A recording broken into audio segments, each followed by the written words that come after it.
नाम सुनते ही हमारे मन में एक अत्याचारी, अहंकारी और अधर्मी व्यक्ति की छवि बनती है।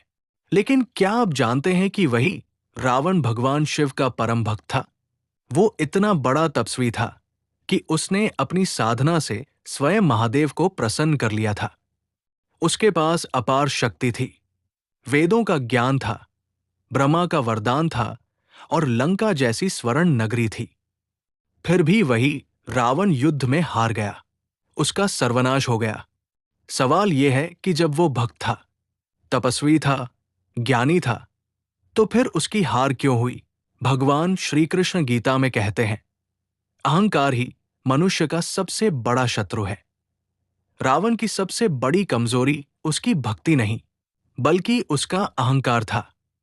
उसे अपने ज्ञान और शक्ति पर इतना घमंड हो गया था कि वो स्वयं को भगवान से भी बड़ा समझने लगा।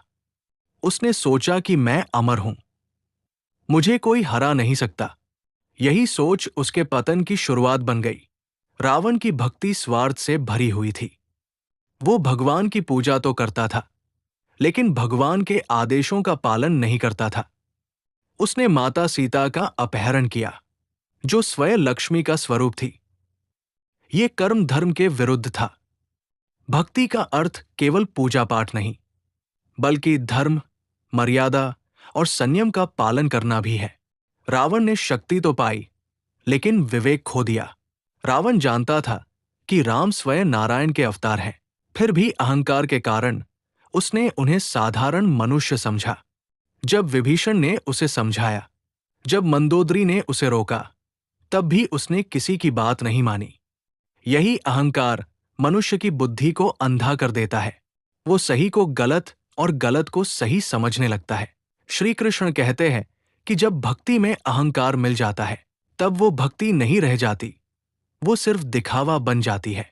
सच्चा भक्त वही है जो भगवान के चरणों में अपना अहंकार, अपना क्रोध, अपना लोभ सब अर्पित कर दे। रावण ने भगवान से शक्ति तो ली, लेकिन अपने अंदर की बुराइयों को नहीं छोड़ा, इसलिए रावण हारा। इसलिए एक महान तपस्वी होते हुए भी उसका अंत हुआ। उसकी हार का कारण राम नहीं थे, उसकी हार का कारण उसका स्वयं का अहंकार था। यह कहानी हमें सिखाती है कि केवल भगवान का नाम लेने से ही जीवन सफल नहीं होता। जब तक हमारे भीतर विनम्रता नहीं, जब तक हमारे भीतर धर्म नहीं, तब तक शक्ति भी विनाश का कारण बन सकती है। याद रखिए, भक्ति अगर अहंकार के साथ हो तो रावण बनाती है, और भक्ति अगर समर्पण के साथ हो तो हनुमान बनाती है। वीडियो अच्छा लगा तो लाइक, कमेंट और शेयर करें। साथ ही हमारे चैनल को सब्सक्राइब करना ना भूलें।